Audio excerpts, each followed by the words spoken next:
네, 먼저 경제 인사이트 시작하겠습니다. KB금융지주 유신익 수석 이코노미스트 모시고 경제 전반에 대한 얘기 나눠보겠습니다. 어서 오십시오. 네, 맞습니다. 지난 금요일이었죠. 미국의 10월 고용 보고서가 발표했는데 26만 1,000명이 들었다. 그다음에 임금 상승률도 전월 대비 0.37%, 전년 동월 대비 4.73%. 이거 어떻게 보셨습니까? 일단 그 앞으로 발표될 소비자 물가 쪽을 저는 주시를 하고 있는데 지금 거의 4개월, 5개월째 고용 시장이 좋은데 고용 시장이 좋은 부분에서도 실제로 서비스업 부분이 상당히 좋게 나타나고 있고 서비스업의 고용 증가와 함께 임금 상승세가 지속이 되고 있습니다. 예. 물론 이제 이번 달 결과 같은 경우는 그 서비스 쪽의 임금 상승률 자체는 좀 주춤하긴 했는데 이제 관건은 뭐냐면 사실 원자재 쪽 인플레를 유발하는 이제 원자재 쪽은 공급 사이드의 문제가 좀 큰 부분이 있고 네. 서비스 쪽은 사실 수요 쪽이 문제가 그렇죠. 큰 것이거든요. 근데 만약에 이렇게 서비스 쪽에 임금이 높은 상태가 유지가 되고 서비스 쪽에 고용이 높다라는 측면은 뭐냐면 이 관련된 수요가 여전히 계속 살아 있다라는 네. 겁니다. 그러면은 우리가 여기서 나타나는 근거를 바탕으로 10월 달에 소비자 물가에서도 서비스 쪽이 대략 전체에서 한 53% 정도를 차지하는데 서비스업 물가가 여전히 공고하겠구나. 지난달 같은 경우 8%대에서 거의 절반 이상을 서비스업 물가가 견인을 했었거든요. 예. 그래서 이러한 패턴은 앞으로의 이제 미국 금리 정책에서도 상당히 좀 부담이 계속 될 수밖에 없는 요인이다라고 판단을 하고 있습니다. 예. 사실 그동안 연준은 뭐 물가도 물가지만은 이 고용이 견조하다는 점에 상당히 주목을 해서 봤습니다. 자, 금리 인상의 어떤 근거가 바로 이 부분인데 연준이 이걸 어떻게 봤을까요? 그러니까 페드 입장에서 봤을 때 그 지금 고용이 괜찮다라는 그것을 자신감으로 표현을 하고 특히 이제 주말 사이에 바이든 행정부, 바이든 대통령도 물가를 잡긴 하지만 여기서 고용이 나쁠 필요는 없다. 우리는 고용이 네. 좋은 것에 대해서 환호를 해야 된다. 이게 좀 말이 안 됩니다. 그러니까 상식적으로 양립이 불가능한 것이고 올 초반에 페드가 계속 이제 외쳤던 수요 침체를 감내하고서라도 어느 정도 인플레를 잡아 나가겠다 이런 정책은 결국에는 미국의 가장 결정적인 트리거가 되는 소비를 어느 정도 위축시키는 것까지 감안하겠다라는 것인데 고용 시장이 이렇게 안정적으로 계속 흘러간다고 한다면 예. 외부에서 오는 것은 이제 우리가 차치하더라도 미국 내부에서 내수 수요와 서비스업 물가가 계속 반등세를 이어가는 것들 자체는 상당히 부담이 될 것이다. 예. 근데 이것을 결국에 물가 잡는 부분에 대한 목표로 했을 때는 이러한 현상은 분명히 긍정적인 신호는 아닙니다. 근데 그것을 계속 긍정적으로 그래도 고용은 강하다. 고용이 좋은 것은 미국 경제의 어떤 서스테이너블한 성장을 의미한다. 이것은 뭐냐면 아직도 행정부나 페드 입장에서 두 마리 토끼를 다 안 놓고 있는 상태다. 예. 이런 두 마리 토끼를 안 놓는 상태가 지속이 된다면 우리가 지난 주말에 보셨겠지만 약간의 호재성 뉴스나 뭐 이런 자그마한 자극에서도 기대 인플레이션 다시 뛰게 돼 있다. 예. 원자재 특히 원유가 다시 90불까지 다시 진입한 것도 그와 같은 맥락이다 이렇게 보여집니다. 예. 자, 지난주 FOMC 상황 그리고 지난 금요일에 미국 증시가 또 닷새 만에 반등을 했어요. 우리 시장도 월요일 아침에 좀 강보합 수준을 보이고 있는데 시장이 이런 어떤 변화를 받아들이는 방식은 어떻게 보십니까? 지금 이번 주 같은 경우는 이제 많은 것들이 다 내포가 돼 있습니다. 그렇죠. 당장 이제 내일 공화당이 이제 하원을 거의 장악을 할 것이고 그다음에 상원까지도 장악할지 여부를 내일 살펴봐야 되는데 네. 금융시장에서 바라보는 모든 관점은 공화당이 과거에도 그랬다시피 일단 의회를 장악하게 되면은 경제적으로 더 좋은 정책이 나오고 경제 효율성도 좋아질 거다. 여기에 이제 근저하는 기반은 인플레도 빨리 잡히지 않을까라는 기대감이 있는 것이고 그러면은 이런 상황에서 모든 것들을 좀 좋은 쪽으로 해석하려는 경향들이 상당히 좀 많이 나타나고 있는데 네. 저는 이것 자체가 여전히 금융시장에 내포되어 있는 화폐적 현상에 일각에 불과할 뿐이다. 그 이유는 우리가 논리적으로 좀 생각을 해보면 공화당은 과거서부터 일단은 부채 한도에 대해서 상당히 민감하게 좀 줄여라라는 입장이었고 지금 바이든 행정부가 계속 시행하고 있는 재정 지출 정책에 대해서도 굉장히 공격적입니다. 그러니까 네. 인플레를 계속 유발할 뿐이다. 목적에 맞지 않게 돈이 너무 많이 나가고 있다. 그러니까 결론은 뭐냐면 이런 이제 기대감은 있으나 그 중간 과정에서 우리가 인플레를 더 빨리 꺾을, 그러니까 공화당이 주도적으로 인플레를 갖다가 컨트롤하는 데 있어서 더 기여를 할 가능성이 있고, 그렇다면 유동성이나 인플레 측면에서는 당장엔 사실 좋을 게 없는데 약간 현재 수준에서는 유동성이 워낙에 많다 보니까 화폐적 현상으로 금융시장도 약간은 좀 안도감, 어떤 기대감들이 형성이 되는 게 아닌가라고 보십니다. 자, 모든 인플레는 화폐적 현상이다라고 말한 밀턴 프리드만이 떠오르는데요. 자, 이 미국 중간선거 앞서 말씀해 주셨는데 이 선거가 끝나고 나면은 어떻게 보면 전 세계가 겪고 있는 강달러 현상이 좀 완화되지 않겠느냐 이런 기대도 있습니다. 어떻게 보십니까? 지금의 미국 상황에서는 물론 이제 정책적으로 일단은 속도가 조금 느려질 수 있고 인플레를 잡는 속도, 즉 금리 인상 속도겠죠. 그래서 이런 부분이 좀 느려질 수 있고 특히 일본의 이제 엔화 매수 개입들이 좀 강하게 최근에 예. 적극적으로 나오면서 일단은 일본 엔 달러로 기준으로 해봤을 때 강달러는 좀 멈추지 않을까라는 기대감이 잔존합니다. 근데 우리가 여기서 주목해야 될 부분이 두 가지가 있는데 과연은 그러면 달러 지수, 우리 글로벌 달러 지수에 가장 결정적인 영향을 미치는 게 유로화입니다. 즉 유로화가 오르면 달러는 이제 떨어지게 돼 있는데 여기서 유로화가 그러면 기주적으로 여기서 반등을 계속 할 것이냐에 대해서는 퀘스천 마크가 있고요. 예. 왜냐하면 우리가 이제 천연가스 리스크들이 있었기 때문에 독일 경제가 어떻게 될지 모른다라는 이제 리스크들, 그게 이제 내년 1, 4분기까지는 경제 펀더멘탈리 바닥이 어느 정도인지를 확인해봐야 실질적으로 유로화가 바닥이 어딘지를 우리가 가늠을 할 수 있기 때문에 이게 과연 가능할까라는 부분이 있고, 두 번째는 최근에 저는 이제 그런 생각들을 많이 합니다. 강달러를 통해서 미국이 지금 인플레이션을 수출하고 있다. 즉 이제 자국의 수입 물가 쪽은 낮추면서 오히려 외부에서 다른 국가들이 수입하는 물가들은 더 높여가고 있는 상태이고, 이런 강달러 국면에서조차도 지난 3분기 지금 숫자를 보시면 미국 GDP가 거의 2% 가까운 정도 순수출 플러스가 났습니다. 그러니까 뭐냐면은 지금 강달러를 취함으로 해서 미국이 지금 불리할 이유는 전혀 없기 때문에 그 기조를 갖다 굳이 꺾을 필요는 없다. 오히려 공화당은 약간 예전부터 경기 상황에 맞는 플럭체이션에 맞게 이제 강달러가 좋다, 약달러가 좋다 이런 이제 변화를 많이 이렇게 주장을 해왔는데 그들의 입장에서는 지금 강달러를 주장할 개연성도 크다. 왜냐하면 인플레를 잡는 게 일단은 목적이기 때문에 그렇다라고 보고 있습니다.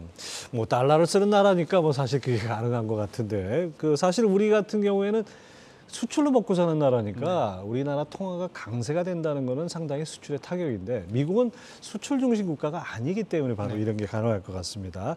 하지만은 뭐 강달러라는 것이 킹달러라는 것이 언제까지나 묵과할 수 없다는 측면도 있고 또 한편으로는 이 통화 패권 경쟁 이것이 아주 치열한데 이 상황에서 어느 쪽으로 쏠릴까 이렇게 어떻게 보십니까? 오히려 지금 지난 주말에 좀 특이한 뉴스가 좀 나왔었는데요. 그러니까 독일이 지금 중국과의 교역을, 그러니까 약간의 이제 그 간편한 어떤 미팅 정도였다고 생각은 되는데 중국 시진핑과의 어떤 대화 속에서 독일 총리가 당연히 이제 백신을 서로 이제 교류할 수 있다라는 의견도 있었고 또 한편으로는 정치적으로 앞으로의 교역 거래를 조금 풀 수 있는, 약간 루스하게 풀 수 있는, 타이트닝 했던 거를 풀 수 있는 서로 간에 이제 중국과 독일이 그런 이제 기류의 대화를 이제 나눴습니다.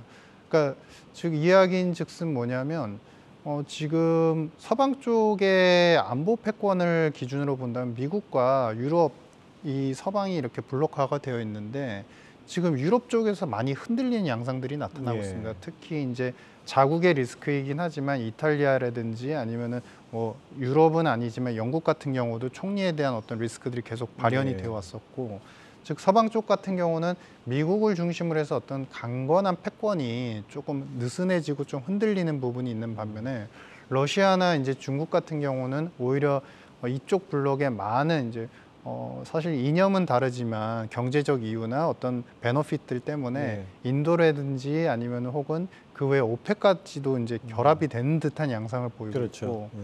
그러면은 지금 이와 같이 미국 자체의 패권이 흔들릴 때는 선택지는 딱 두 개입니다. 상당히 많은 것들을 포기하고서 다른 나라들, 그러니까 우방국한테 많은 것들을 제공함으로써 다시 패권을 얻어오던가 네. 아니면은 오히려 역반향적으로 지금은 미국 우선주의로 미국을 더 살리고 다른 나라들을 신경 쓰지 않고 있다가 다른 우방국들이 정말 힘들어졌을 때 도와주던가. 네. 근데 저는 후자의 개연성이 크다라고 생각을 합니다. 그래서 지금 현재 상황에서는 오히려 달러에 대한 어떤 도전적인 의식들, 당연히 이제 스위프트나 뭐 무역 거래를 보면 달러의 어떤 패권은 무너지기 힘든데 금융 시장적인 측면이나 어떤 그 트렌드적인 측면에서 봤을 때도 절대 강달러를 놓으려고 하진 않을 것이다. 달러에 대한 어떤 위상이나 그 힘에 의해서 다른 국가의 경제의 불균형을 얼마만큼 무너뜨릴 수까지 있는지를 좀 확인해 볼 가능성까지 있다. 저는 그렇게 보고 있습니다. 뭐 신냉전 관점에서 보면 충분히 가능한 네. 시나리오라고 생각이 됩니다. 어떻게 보면 미국의 최종 병기가 바로 달러화 아닌가 그렇죠, 생각이 되는데요. 자, 하지만 이제 미국 연준 지난주에 이제 파월 의장은 뭐 FOMC 이후에 기자회견 때도 그런 얘기를 했었고 그 전부터 물가가 잡힐 때까지 금리 인상은 계속하겠다는 기조에서는 변함이 없어요. 그렇다면은 앞으로 미국 내에서 경기 침체나 경기 경착륙 가능성도 뭐 없다고 할 수 없는데 이 부분에 대해서 미국은 자국 경제 정책은 어떻게 가져갈까요? 앞서 말씀드린 것처럼 미국은 지금 사실 두 마리 토끼를 다 안 놓고 있는 상태입니다. 그러니까 재정 지출을 계속 하고 있는데 물론 재정 지출 그 규모가 공화당의 반대로 상당히 많이 줄었습니다. 근데 재정 지출은 여전히 계획대로 하고 있고 여기에 이제 추가적으로 최근에 이제 발표가 되었던 IRA 인플레 감축법 같은 경우도 사실상 투자나 인센티브를 제공할 수 있는 투자의 어떤 모티베이션을 더 크게 만드는 것이거든요. 그러니까 즉 이야기는 뭐냐면 그들은 민주당에서는 많은 부분들 굉장히 좀 좋은 정책들을 발표를 했지만 이게 마음은 따뜻하게 해주지만 머리로 생각해 봤을 땐 좀 약간 이해가 안 되는 그렇죠. 부분이 상당히 많습니다. 예. 그러니까 즉 이야기는 뭐냐면 인플레를 잡겠다고 했지만 돈을 풀고 재정 지출을 계속 확장적으로 하면서 오히려 인플레를 잡을 수 있는 부분에 대한 타이밍을 놓치고 그 부담감을 스스로 키우고 있는 상태다.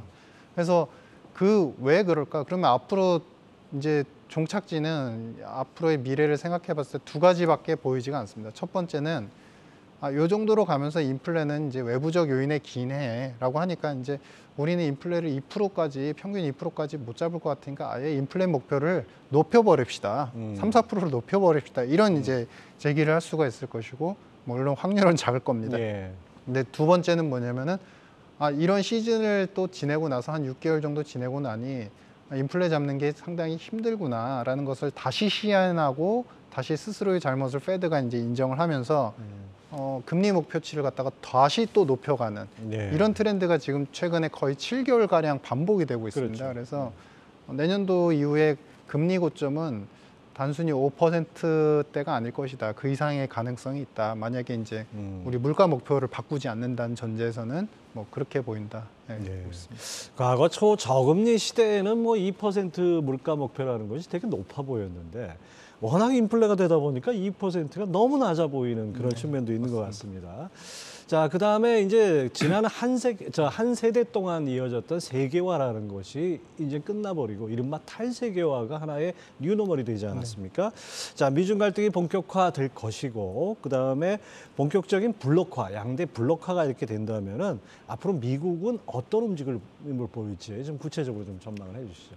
그러니까 미국은 사실 이제 2015년도 이후를 기점으로 해서 이미 자국 우선주의를 표출을 했었고 거기에서 미중 무역 갈등이 상당히 크게 이제 폭발을 2015년이면 트럼프 전부터 예, 그랬다는 전부터였습니다. 얘기예요. 전부터 이제 미중 무역에 대한 갈등들이 계속 이제 발현이 됐었고 트럼프 시대를 접어들면서 이제 관세를 매겨서 예. 굉장히 크게 이제 아예 노골적으로 그렇죠. 나왔죠. 노골적으로 나타났었고 최근에 바이든 정부 같은 경우도 일단은 그 기조나 맥락은 약간 다르긴 하지만 전체적으로 중국을 견제해야 된다는 것, 특히 이제 그 그 정치적인 어떤 자유주의, 민주주의, 인권주의 측면에서 중국이 잘못하고 있다라는 부분을 강하게 이제 예. 강조를 하고 있습니다. 사실 그거는 명분이죠. 예, 확실한 맞습니다. 명분이죠. 그러니까 지금 현재 흘러가는 국면을 보면은 블록화가 돼 있는데 미국 입장에서는 이 블록을 잘 다져서 자국 중심으로 끌어가야 된다는 의무도 있는 상태이고 경제를 갖다가 연착륙시키면서 인플레를 잡아야 된다는 어떤 예. 숙제도 남아 있는 상태이고요.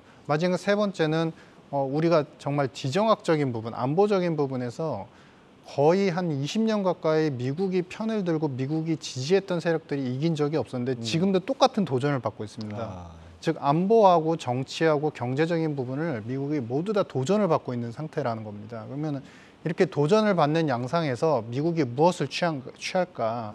앞서서 말씀드린 것처럼 미국은 항상 이런 시즌이 됐을 땐 달러를 이용을 해왔었고 달러를 이용해서 자국이 취할 수 있는 어떤 상대적 우위가 점화지기 전까지는 상대국들한테 절대 호의를 베풀지 않아 왔습니다.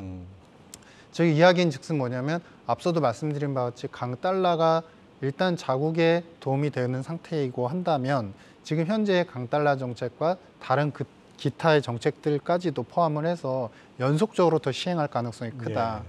그래서 오히려 이제 달러를 이용한 경제 패권은 더 놓치지 않으려는 더 강한 모습들이 이제 시도가 될 것 같다라고 판단을 하고 있습니다. 네, 아주 중요한 말씀을 해주셨는데 사실 투자자 여러분들도 어떻게 보면 좀 이런 부분을 좀 그 깊이 한번 좀 성찰할 필요가 있는 것 같습니다. 미국은 민주당, 공화당 정권 바뀌든 상관없이 지금 자국 중심주의로 변화를 했고 그다음에 블록화되다 보니까 미국의 가장 강한 무기 그것이 바로 달러화라는 점 항상 염두에 두셔야 될 것 같습니다.